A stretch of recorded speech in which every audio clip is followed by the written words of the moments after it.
गंवार सास। ममता ने अपने बेटे को पढ़ा लिखाकर बड़ा आदमी बनाया।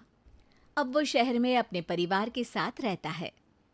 एक दिन ममता का बेटा रोहन अपनी पत्नी आलिया से कहता है, अरे आलिया, सुनो, माँ अब से गांव में नहीं रहेगी। वो हमारे साथ यहीं रहेंगी शहर में। उनका कमरा आज नौकर से बोलकर अच्छे से साफ करवा देना। ओह, आज तो मेरी किटी पार्टी है, फिर मुझे जिम और फिर शॉपिंग। ठीक है, कल करवा दूंगी। अ, अच्छा, लेकिन माँ के सामने ये कपड़े नहीं चलेंगे। हाँ, तुम्हें साड़ी या सूट पहनना होगा। अरे बिल्कुल भी नहीं। मेरे मम्मी पापा ने इतना पैसा लगाकर शादी इसलिए नहीं की थी कि मैं अपनी मर्जी के कपड़े पहन ओढ़ भी ना सकूं।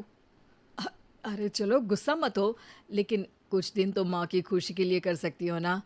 लेकिन आलिया मानती नहीं। माँ आती है सिंपल सी साड़ी, झोला और चप्पल पहनकर।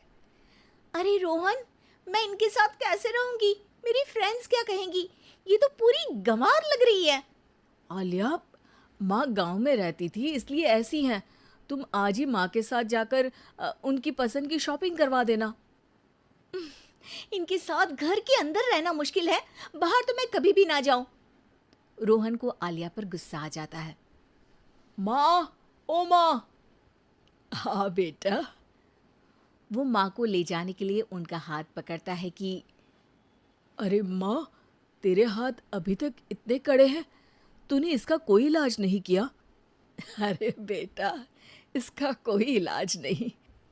वैसे भी मुझे कोई शर्म नहीं कि मेरे हाथ मुलायम नहीं है, क्योंकि इन्हीं हाथों से मेहनत कर मैंने तुझे बनाया है बेटा। अगले दिन माँ, मैं ऑफिस जा रहा हूँ। कुछ लाना हो तो आलिया को बोलकर फ़ोन करवा देना। रोहन के जाने के बाद, आप ना आज कमरे में ही रहिएगा, घर में पार्टी है, मेरी सहेलियां आ रही हैं, मैं उन लोगों के सामने आपको नहीं ला सकती हूँ। ठीक है बहू, लेकिन तुम कहो तो मैं कुछ खाने को बना दूँ तुम लोगों की पार्टी के लिए। वो लोग सिर्फ कॉन्टिनेंटल या थाई फूड ही खाते हैं। कोई बात नहीं, कभी इंडियन खिलाने वाला कोई मिला नहीं होगा ना। मैं बनाकर कमरे में चली जाऊंगी। जैसे आपकी मर्जी। आलिया के घर उसकी दोस्त आती हैं, पार्टी होती है। अरे वाह आलिया, ये क्या है खाने में? बड़ा ही स्वादिष्ट है यार, इसकी रेसिपी मुझे चाहिए। हाँ, और ये दाल, ओ माय गॉड, मैंने तो किसी 5 स्टार में भी ऐसी दाल नहीं खाई है। यार तू कुक को यहाँ बुलाना। अब आलिया घबरा जाती है। हाँ हाँ हाँ हाँ, क्यों नहीं। माँ जी ज़रा बाहर आइए। आलिया की सास सिंपल सी साड़ी और गांव के अंदाज में आती है। अरे बहू, क्या हुआ? खाना पसंद नहीं आया क्या? बहू? अरे ये गांव से दिखने वाली औरत तुम्हें बहू क्यों बोल रही है? कौन है ये? वो हमारी नई नौकरानी है। सास बहू की बात सुनकर बहुत दुखी हो जाती है। वो सर झुकाकर जा ही रही होती है कि एक सहेली बोल पड़ती है। अरे कहाँ जा रही हैं माँ जी? वो उठकर उनके पैर छूती है। जीती रहो बेटा। क्या है ना, आपकी शक्ल बिल्कुल मेरी माँ जैसी है।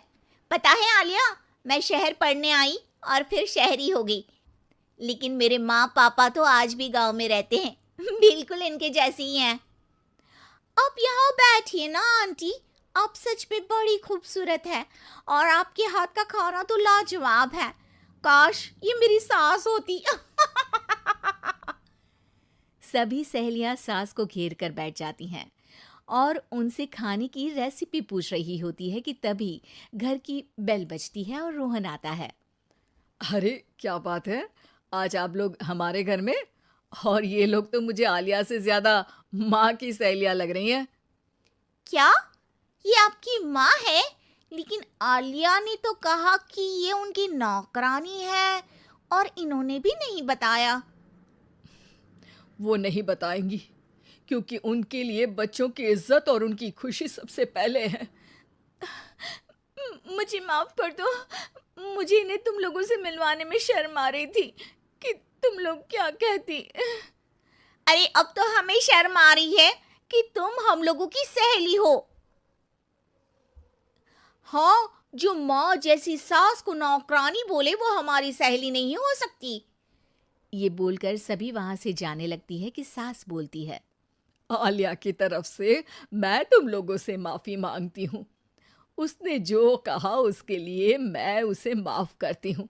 अब तुम लोग भी उसे माफ कर दो, क्योंकि अगर तुम लोगों ने उससे दोस्ती तोड़ी तो फिर मेरे हाथ का खाना कैसे खाओगी? नहीं नहीं आंटी, जरूर आएंगे, लेकिन अब आलिया की नहीं बल्कि आपकी सहेली बनकर।